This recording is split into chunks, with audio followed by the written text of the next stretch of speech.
शिक्षक म्हणून ज्ञानदानाचं पवित्र काम करत असताना समाजामध्ये किंवा मला सरपंच पदापासून पंचायत समितीमध्ये 10 वर्ष काम करण्याची संधी मिळाली.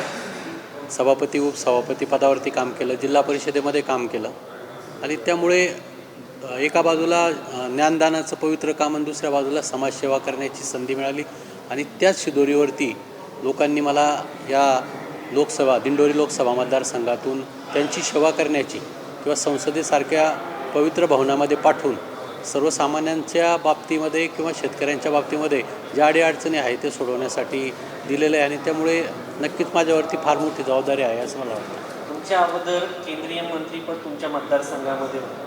केंद्रीय मंत्र्याला नाकारत तुम्हाला लोकांनी संधी दिली आहे. तुमच्या मतदारसंघातल्या लोकांचे तुमच्याबद्दल प्रचंड आशावाद आहे. काय नक्की समस्या तुम्ही सॉल्व्ह करणार मतदारसंघात?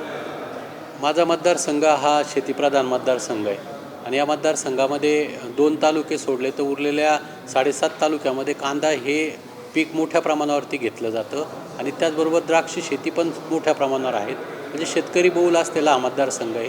परंतु मागच्या 10 वर्षामध्ये जे BJPची धोरणं ही सातत्याने शेतकऱ्यांच्या विरोधी, शेतीमालाला भाव नाही, दुसऱ्या बाजूला शेतीमालाला लागणाऱ्या जे साधनं आहेत त्यांच्या किमती तिपटी चौपटीने वाढवल्या गेल्या, GST आकारला जातो आहे आणि ही सगळी धोरणं किंवा शेतकऱ्यांचं होणारं नुकसान त्याचबरोबर सर्वसामान्य घटकांच्या ज्या अपेक्षा मागच्या लोकप्रतिनिधीकडून होत्या, केंद्रामध्ये आरोग्यमंत्री म्हणून काम करताना आरोग्याच्या प्रश्नावरती किंवा सगळ्याच प्रश्नावरती किंवा रेल्वेचे प्रश्न आहेत मतदारसंघामधले, पाण्याचे प्रश्न आहेत, शिक्षणाचे आहे, याच्याकडे त्यांनी केलेलं दुर्लक्ष आणि यामुळे लोकांनी एक सर्वसामान्य उमेदवार आणि मी जे काम केलेलं होतं पंचायत समिती, जिल्हा परिषद या माध्यमातून ते लोकांनी बघितलेलं होतं आणि एक सर्वसामान्य उमेदवार हा आपल्यामध्ये राहू शकतो, आपलं काम करू शकतो हा विश्वास आलेला आहे आणि त्यामुळे मला या ठिकाणी म्हणजे समोर केंद्रीय राज्यमंत्री असताना हा जो विजय झाला आहे हा सर्वसामान्य लोकांनी निवडणूक हातात घेऊन केलेला आहे.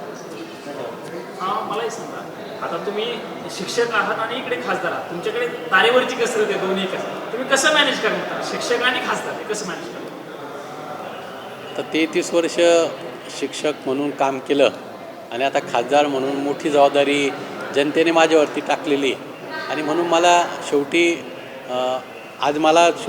आजही माझं सकाळ झाली की मला शाळेमध्ये जाऊशी वाटतं, विद्यार्थ्यांशी संवाद साधूशी वाटतो.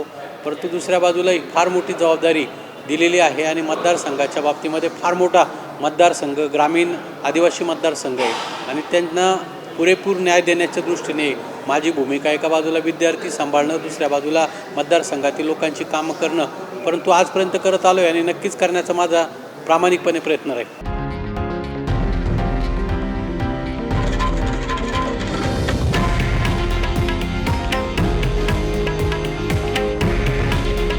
हे आहे देशातील नंबर 1 न्यूज नेटवर्क आणि आपण पाहत आहात TV9 मराठी.